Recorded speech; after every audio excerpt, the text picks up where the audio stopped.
Assalamualaikum warahmatullahi wabarakatuh. Pada video kali ini saya akan membahas materi tentang UML atau Unified Modeling Language. Dan diagram yang pertama di situ kita bahas adalah use case diagram. Berikut adalah penyusun dari materi, nama-nama penyusun dari materi ini. Nah, UML di sini adalah merupakan bahasa standar pemodelan. Bahasa standar pemodelan di mana bisa memvisualisasi, merancang, dan mendokumentasikan sistem perangkat lunak. Jadi namanya itu memvisualisasi, berarti nanti isinya dari UML tersebut adalah sebuah gambar, sebuah bentuk yang mana nantinya bisa menggambarkan perancangan sebuah perangkat lunak gitu. Nah, yang kedua adalah sebuah standar untuk merancang model sistem. Jadi, UML di sini kita bisa bilang ini adalah sebuah tools untuk membuat perancangan itu dapat digambarkan dan dapat dilihat dengan jelas rencana dari sistem atau perangkat lunak yang mau kita buat gitu.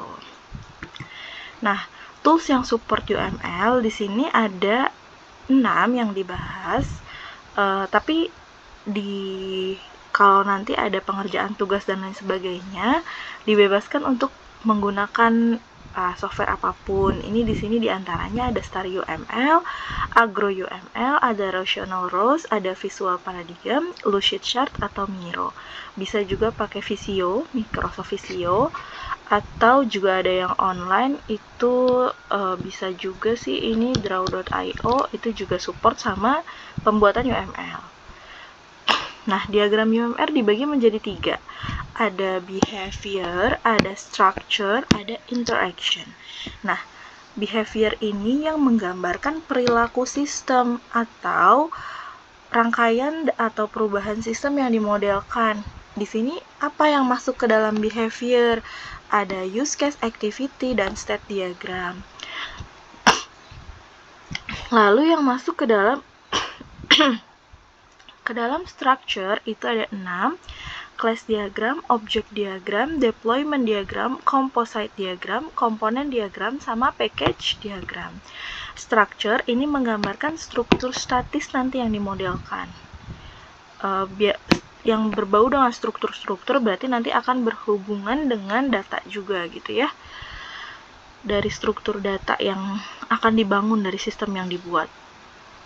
Kalau interaction berarti menggambarkan interaksi sistem dengan sistem lain atau subsistem yang dimodelkan. Digambarkan oleh sequence diagram, communication, timing, dan interaction overview diagram. Nah, kita lanjut diagram yang pertama dibahas. Saya bahas di sini adalah use case diagram.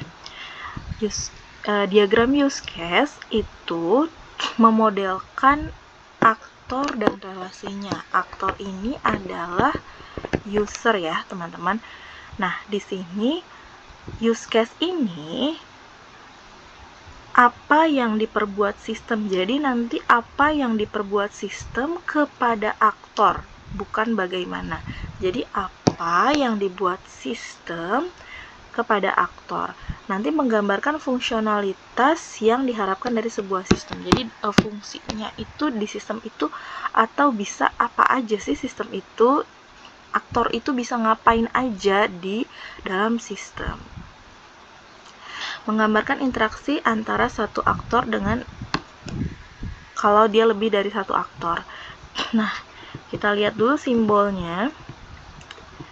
Simbol use case. Di sini ada aktor, ini ya bentuknya seperti stickman.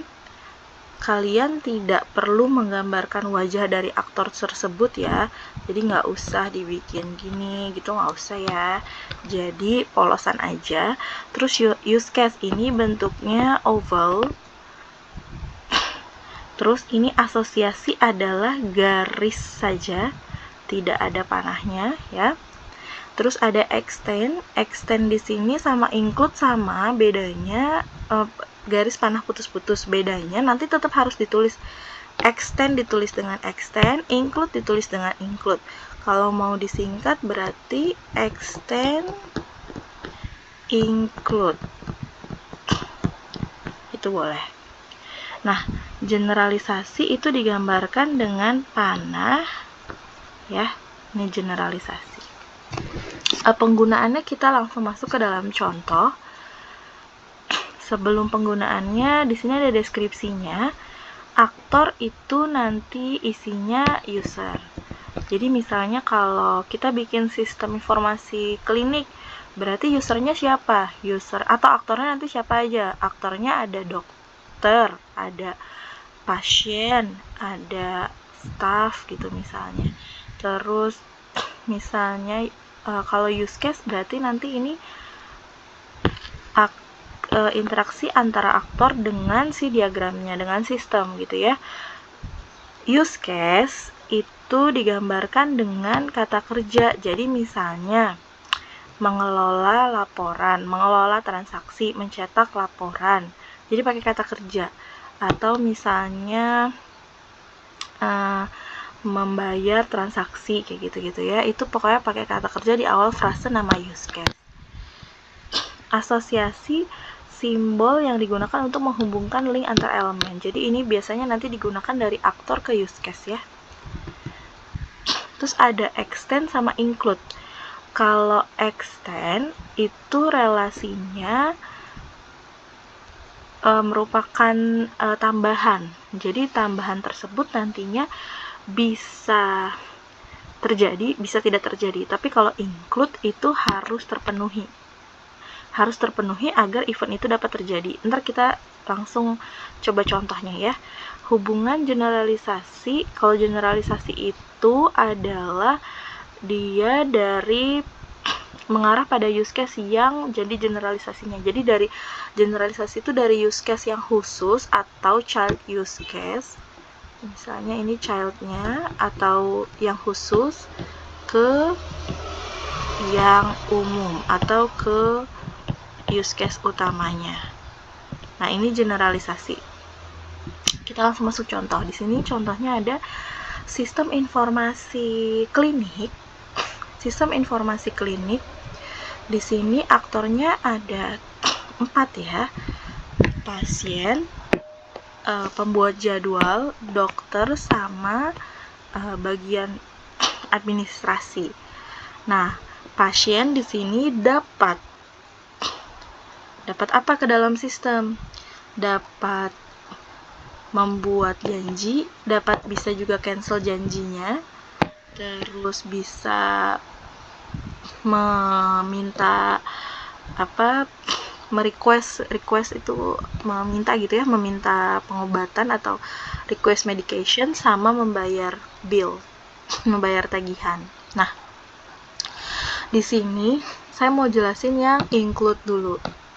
Include di sini kan pasien merequest medication, include check patient atau patient record. Jadi si use case yang ini request medication otomatis bisa terjadi kalau cek patient record atau ketika mengecekkan medical recordnya si pasien ini sudah dicek, baru ini berjalan gitu. Jadi include itu bisa dilakukan ketika si use case-nya itu yang sebelumnya terpenuhi. Contoh lainnya misalnya gini. Ini kan di sini include login. Kasir bisa input data, menginput data supplier, data produk, menginput transaksi penjualan, include login. Berarti otomatis ini bisa jalan kalau sudah login gitu. Jadi ini sudah pasti terpenuhi. Nah, ini namanya disebut dengan include. Tapi kalau extend, di sini pasien mau membayar bill. Defer payment itu di sini defer itu kan penundaan gitu, penundaan pembayaran. Itu di sini extend. Extend itu berarti ya defer payment ini merupakan use case tambahan. Use case tambahan dalam artian dia bisa terjadi penundaan, bisa jadi penundaan, bisa jadi tidak terlaksana si penundaan tersebut. Misal ada case ternyata mau pas bayar ada tindakan lanjut dulu dari dokter, misalnya harus rongsen dulu, harus apa. Nah berarti kan nanti harusnya tadi sudah membayar, tapi karena ada tindakan lebih lanjut, jadi dilakukan tuh defer payment, penundaan pembayaran dulu, ntar sampai semuanya selesai baru nanti ada pembayaran. Nah itu defer payment kalau itu terlaksana, atau dia tidak terlaksana juga nggak apa-apa, itu namanya extend. Kalau di sini contohnya misalnya pemilik mencetak laporan mana sebenarnya yang mau dicetak, bisa laporan ini harus pakai kata kerja ya, di sini belum dibenerin, mohon maaf. Jadi misalnya mencetak, nah gitu, mencetak laporan produk, penjualan produk, mencetak laporan pemesanan produk gitu. Nah ini extend karena bisa nantinya dicetak, bisa juga sebenarnya ini bisa juga tidak jadi dicetak gitu, atau bisa mencetak semuanya, atau bisa cetak cuman 2 dari sini, si pemilik mau cetak 2 aja, laporan penjualan produk dan laporan produk terprofit misalnya kayak gitu. Nah itu di sini disebut dengan, makanya pakai extend, karena kalau pakai include otomatis ini terjadi kalau semuanya itu kecetak, sedangkan kan namanya mencetak bisa aja cuma di save di dalam komputer, jadi nggak dicetak gitu ya. Itu jadi gunanya extend dan include. Terus mana yang benar, extend dan include? Ya tergantung dari aturan bisnis dari sistem atau aplikasi yang mau dibuat nantinya gitu. Jadi nanti penggunaan extend dan include bukannya salah atau benar, ini harus pakai extend, ini harus pakai include, ya tergantung mau dibuat sistemnya itu aturannya kayak gimana. Kalau dia include, ya berarti tadi harus terpenuhi sebelum use case tersebut terjadi. Kalau extend berarti itu case tambahan yang nantinya bisa terjadi atau bisa tidak terjadi, kayak gitu. Nah, lalu di sini ada generalization atau generalisasi. Dia ini anak use case. Jadi use case utamanya apa nih? Membayar tagihan. Nah, membayar tagihan, generalisasinya ada membayar dengan asuransi. Atau di sini kita bikin lagi satu lagi anaknya, misalnya bayarnya dengan cash atau debit card gitu ya, bill cash atau dengan debit card. Nah ini merupakan generalisasi kalau kayak gini. Kenapa? Karena ini merupakan use case yang khusus menuju ke use case yang umumnya, atau anak dari use case tersebut menuju ke use case utamanya. Kayak gitu. Ini sampai sini ada use case. Ya, selanjutnya ada studi kasus. Calon penumpang terlebih dahulu mengecek jadwal. Nah, kalau misalnya dari sini kita bisa lihat nih use case diagram ya. Kita bisa lihat di sini siapa yang akan menjadi aktornya. Ini ya. Ini kita nggak bikin use case-nya, saya cuma ngebahas buat nentuinnya dulu. Calon penumpang, terus akan ada siapa lagi?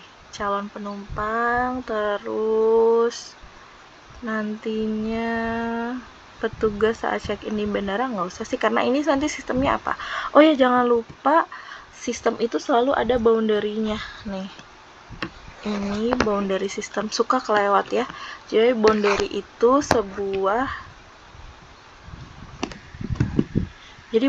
itu adalah sebuah frame yang mana nanti aktor berada di luar boundary. Terus jangan lupa nanti di sini ada nama sistemnya. Nah, itu harus kayak gini. Sama ini juga ada ya, tuh. System name-nya, ini ada boundary-nya. Selalu ada frame atau kotak atau boundary atau batasan dari sistem, dan aktor berada di luar dari boundary.